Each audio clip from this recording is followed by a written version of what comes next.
Hey, could you step up a bit with the housework? My husband greeted me with a frown as I walked through the door after a long day at work. I'm sorry, I sighed, feeling the weight of exhaustion settling in my bones. I've been swamped lately. I promise it's just a phase. Bear with me a little longer.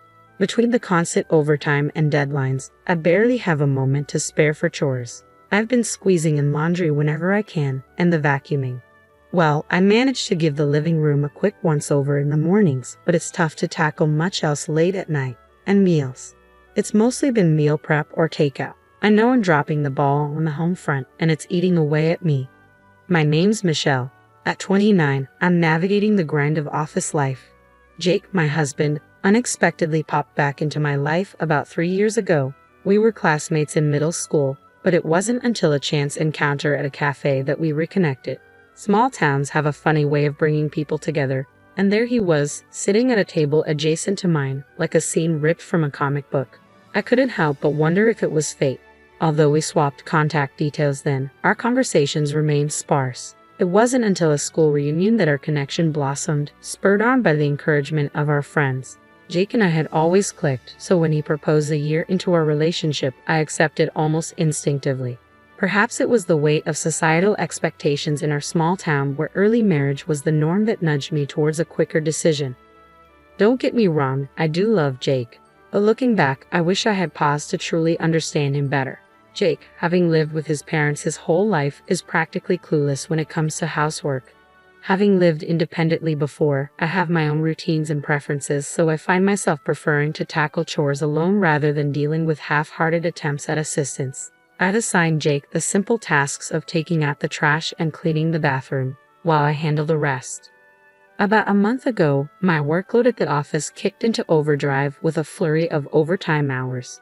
To add to the chaos, a colleague recently embarked on maternity leave, dumping even more responsibilities on my plate. With my focus consumed by work, I found myself with less and less time for household chores, much to Jake's evident irritation. And then, finally, his frustration boiled over. Arriving home bone-tired, I was met with a barrage of complaints. Michelle, this is getting ridiculous. I need this outfit for tomorrow, and it's still unwashed. It's a simple task, just toss it in the washer and hang it out to dry. Why is that so hard? I hadn't managed to get to the laundry yesterday due to a late return home, and the morning rush left no room for it either. And yet another night of takeout, he lamented as I walked through the door. I work late again, and this is what I come home to. I'm sorry, but Jake wasn't about to simmer down. I mean, come on, I'm exhausted too when I get back, and this is what I get. He sighed heavily, his frustration palpable. His words ignited a fire within me. Excuse me, then why not lend a hand with the chores? If it's as simple as tossing clothes in the washer and hanging them out to dry, why not take some initiative? And dinner once in a while wouldn't hurt, would it? It's not like you're the sole provider here. We split the bills, and I'm shouldering all the chores you can't be bothered with, so enough with the complaints. As the words tumbled out, I felt a weight lift off my chest, even if just momentarily. But predictably, Jake didn't share my sense of liberation. Is that how a wife should speak? His comment reignited my fury. What do you mean? I'd gladly take on those responsibilities if I were a stay-at-home wife. But if I quit my job, could we really survive on your salary alone? We agreed not to take that route when we tied the knot, remember? And didn't we also agree to support each other during hectic times? With those cutting words, Jake dropped a bombshell. Oh, classic Michelle. If you're so dedicated to your career, why not focus on that alone? A woman's place is in the home, unlike you, Michelle. My girlfriend, on the other hand, is a domestic goddess. She keeps the house immaculate whenever I'm around, and she even whipped up a homemade cake last time. Stunned, I could barely process his words. Wait, girlfriend? Who are you talking about? An old flame, or are you cheating? My heart raced with a mix of emotions as Jake smirked. You've aged, Michelle. She's stunning, and to top it off, she's the daughter of the CEO. Her parents fully support our relationship and even floated the idea of me taking over as CEO. Then, shockingly, Jake slid divorce papers across the table. That's why you need to fill these out. I'll be leaving tomorrow. Caught off guard, I struggled to comprehend. Hold on, Jake. Are you saying you're having an affair and divorcing me to marry your mistress? With a mocking grin, Jake nodded.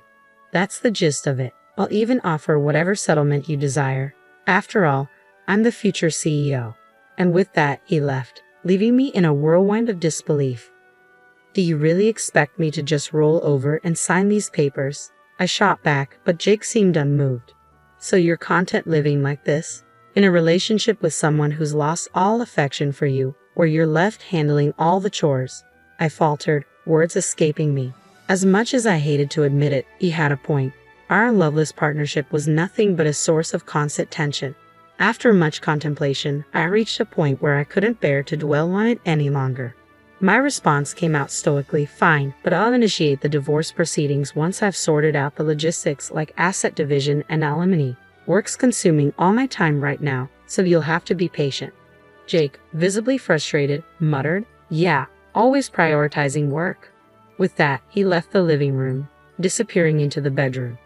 As time trickled by and work gradually eased its grip, I took the initiative to seek legal counsel through a friend's recommendation. The divorce lawyer attentively absorbed my account, and together we strategized to demand a higher alimony than the norm. I had braced myself for a back and forth with Jake over the alimony, but to my surprise, he agreed to the amount without hesitation. Could it really be true that he's being considered for the next CEO? A twinge of regret flitted through me, but I pushed it aside. If I'm getting a decent sum, maybe I should treat myself to a solo vacation and recharge. As the weeks slipped by since Jake's departure and work began to stabilize, the final negotiations for alimony concluded.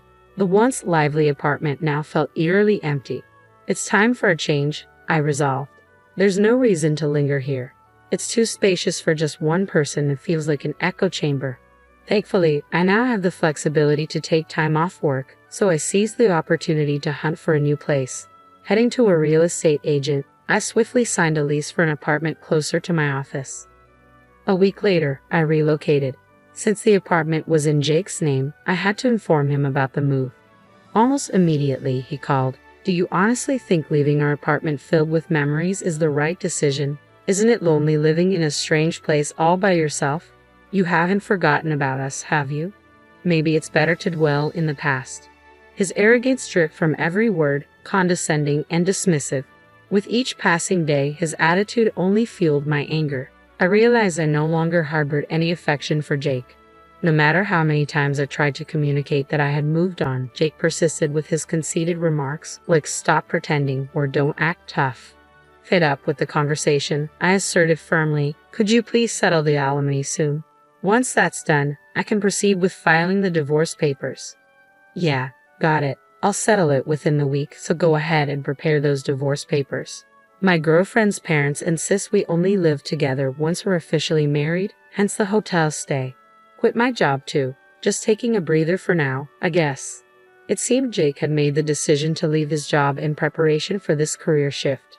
Then he drops the bomb about submitting the marriage license, planning a lavish wedding, and moving into his mistress's father's mansion to start their newlywed life. He's in a rush to get that license submitted. Claims the families have already met, but something about it all feels fishy. Jake's parents are usually sensible people, so it's strange they'd entertain the idea of a second marriage before the divorce is even finalized. I pressed Jake for clarity, but his response remained elusive, leaving the truth shrouded in uncertainty. Well, perhaps Jake's parents were more eager for his remarriage to a president's daughter than even I realized. I thought I had cultivated a decent rapport with my in-laws, so this revelation was quite disheartening. But it's irrelevant now. I informed him, I'll reach out once I've filed the divorce papers, and promptly ended the call. A few days later, armed with the alimony, I filed for divorce. And with that, my connection to Jake was severed. When I reached out to him, his response was a flustered, got it. Judging from his recent demeanor, it seemed likely that Jake would be remarrying soon. Seeking a change of scenery the next day, I decided to go shopping at the mall. To my surprise, I encountered Jake there. As I strolled through the bustling corridors, a voice called out to me from ahead. Michelle, aging already, looking like an old hag, aren't you? Startled, I glanced up to see Jake standing there. This mall was the same one where Jake and I had reunited, where the movie theater was located. I cursed my luck.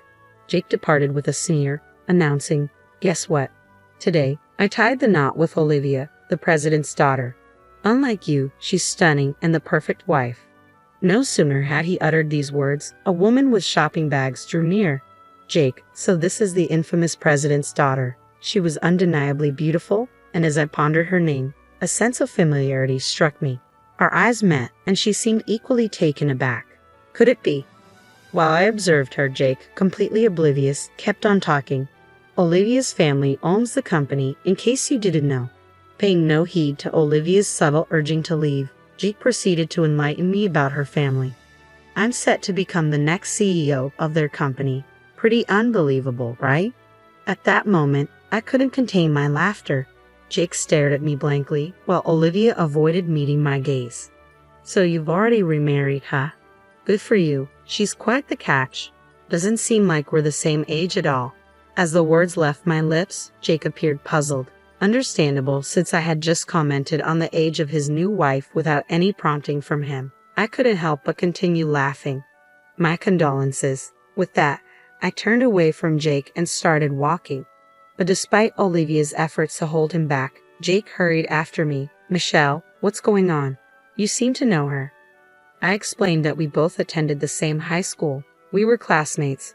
Though, you wouldn't recognize her just by looking at her face. Jake was taken aback. It's great you found yourself such a beautiful wife. But then again, she ought to be, considering the amount of money she's spent on plastic surgery. As it turned out, Olivia and I were classmates in high school. At first, her face didn't ring any bells, but when Jake started discussing Olivia's family, it all clicked into place. I'd never been fond of Olivia. She had a knack for flaunting her wealth.